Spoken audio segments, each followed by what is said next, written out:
Corporate radar में आज हमारे साथ गल्फ ऑयल लुब्रिकेंट्स की गल्फ ऑयल लुब्रिकेंट्स जुड़ी है। 6,000 करोड़ के मार्केट कैप वाली कंपनी है।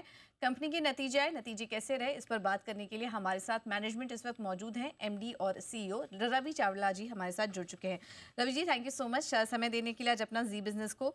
तो नतीजों की बात करें, नतीजे काफ़ी फ्लैट नज़र आ रहे हैं, लेकिन वॉल्यूम ग्रोथ काफ़ी स्ट्रॉन्ग है। 9% के आसपास की ग्रोथ इस बार देखने को मिली है। कहाँ से ये ग्रोथ आई है सर, और नतीजों के क्या अहम हाइलाइट्स रहे, ये भी बताइए। हाँ देखिए, हमारी क्वार्टर टू में कुछ मानसून के लिए काफ़ी डिमांड थोड़ा कभी सबड्यूड रहता है और मानसून कुछ जुलाई में ज़्यादा थे।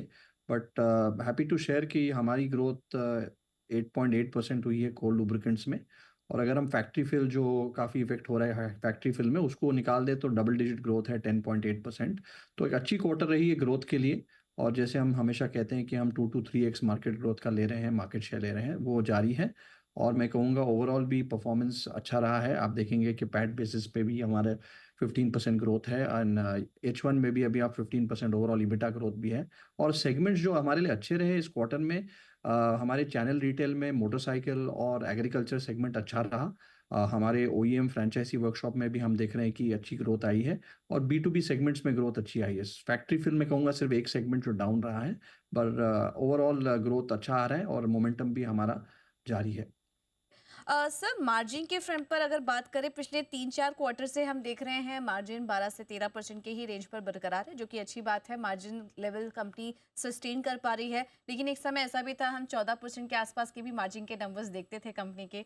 तो क्या आउटलुक बनेगा, और वो जो नंबर है 14% के आसपास के जो फिगर्स हम देखते थे, क्या उस तक कंपनी वापस टारगेट करेगी?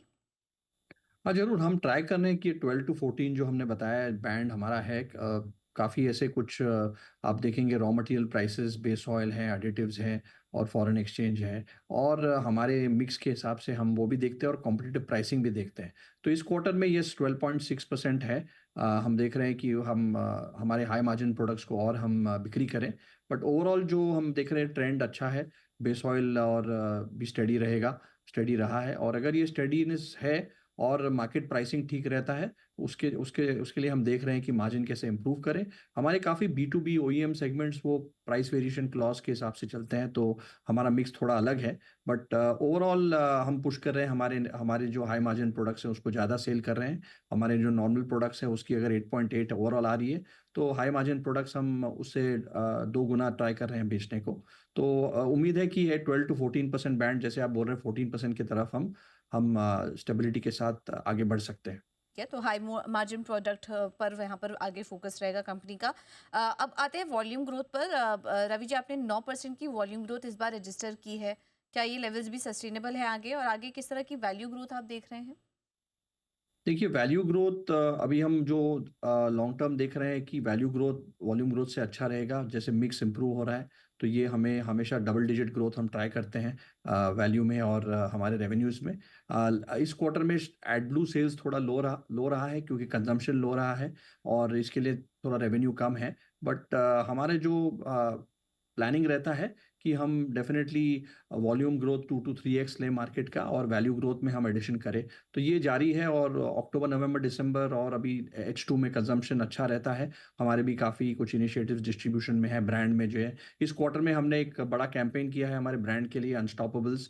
उसमें इन्वेस्टमेंट थोड़ा ज़्यादा रहा है और उससे उम्मीद है उसका रिस्पॉन्स भी अच्छा आ रहा है। तो हमारे मिक्स में, हमारे ब्रांड में और डिस्ट्रीब्यूशन और B2B बिजनेसेस में ये हमारी डेफिनेटली स्ट्रैटेजी रहती है कि उसके हम कैसे आगे बढ़ाएं और मार्केट शेयर और इम्प्रूव करें।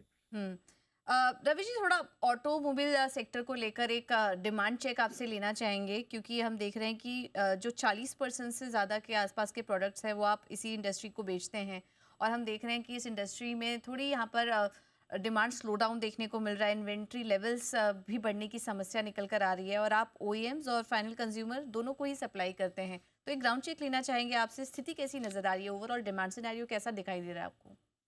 हाँ, देखिए सीवी में हम देख रहे हैं कि थोड़ा अभी फ्लैटिश है और उम्मीद है कि इसको हम अब इम्प्रूवमेंट होगा।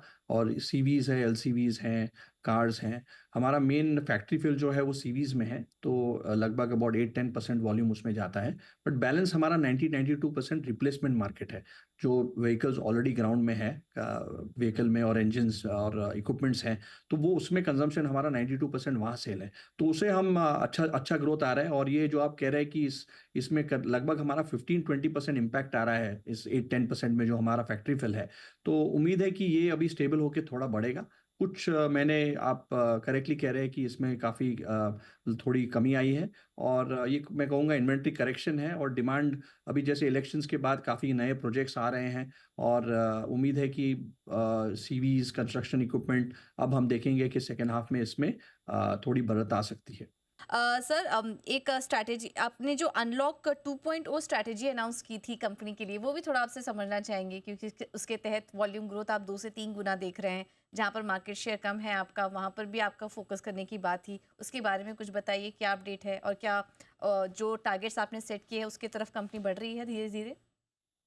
देखिए, हमारी जो थीम है अभी जो आप बोल रहे हैं अनलॉक 2.0, इज़ बेसिकली हम एक्सेलरेट कर रहे हैं कि हमारे जो ग्रोथ अच्छा चल रहा है काफ़ी सालों से, 2 टू 3x द मार्केट, उसमें हम प्रॉफिटेबल एसकेयूज़ हमारा मिक्स बढ़ाएँ, तो उससे हमारी मार्जिन भी इम्प्रूव होगी। तो ये एक कड़ी है हमारी एक्सेलरेट की। दूसरी, हम जो सेगमेंट्स में हम 5% से कम मार्केट शेयर, जैसे पैसेंजर कार है, इंडस्ट्रियल है, उसको हम आगे बढ़ाएँ, जैसे एग्रीकल्चर है। तो ये एक और कड़ी है हमारी एक्सेलरेट की। जो हम प्रीमियमाइज़ करना चाह रहे हैं, वो हमारी दूसरी कड़ी है इस अनलॉक 2.0 में, कि प्रीमियमाइज़ में हम हायर मार्जिन एसकेयूज़ को आगे बढ़ाएँ। डेफ़िनिटली उसमें सेगमेंट्स में हम जाएँ, जैसे बी टू सी है, दूसरे हैं, वो हमारी प्रीमियमाइज़ स्ट्रैटेजी है। और प्रोडक्ट्स, जैसे नए प्रोडक्ट्स आ रहे हैं, इंडस्ट्री जो है लुब्रिकेंट्स की, ये वॉल्यूम ग्रोथ कायम रहेगा next 10 years in spite of EV 3%, और वैल्यू ग्रोथ 6% रहने वाला है। तो इस वैल्यू ग्रोथ जो स्ट्रैटेजी है, उसमें हम कैसे प्रीमियम प्रोडक्ट्स इंट्रोड्यूस करें, हमारे मास प्रोडक्ट्स भी हैं बट प्रीमियम को भी आगे बढ़ाएँ, और तेज़ी के साथ, ये हमारी दूसरी कड़ी है। और तीसरी है ट्रांसफ़ॉर्मेशन। एक ट्रांसफ़ॉर्मेशन हम डिजिटाइज़ कर रहे हैं, और डिजिटल मीडिया में भी जा रहे हैं, और जो मोबिलिटी ईवी वैल्यू चेन है, उसमें भी हमारे नए हम जो इन्वेस्टमेंट्स कर रहे हैं। तो ये 3 स्ट्रैटेजी हमारी जो है कि एक्सेलरेट, प्रीमियमाइज़ और ट्रांसफ़ॉर्म, ये हमारा अनलॉक 2.0 का एक स्ट्रैटेजी है। और जैसे हम कई सालों से मार्केट से ज़्यादा ग्रो कर रहे हैं, वो इसे हम एक और कड़ी कहेंगे हमारी ग्रोथ जर्नी में। ओके, तो ये हैं रवि चावला जी हमारे साथ जुड़े थे गल्फ ऑयल लुब्रिकेंट से। Thank you so much sir, आप हमारे साथ आज जुड़े और नतीजों पर और ग्रोथ आउटलुक पर भी हमसे बात करने के लिए बहुत बहुत धन्यवाद आपका, और आगे आने वाली तिमाही के लिए भी बहुत बहुत शुभकामनाएं आपको।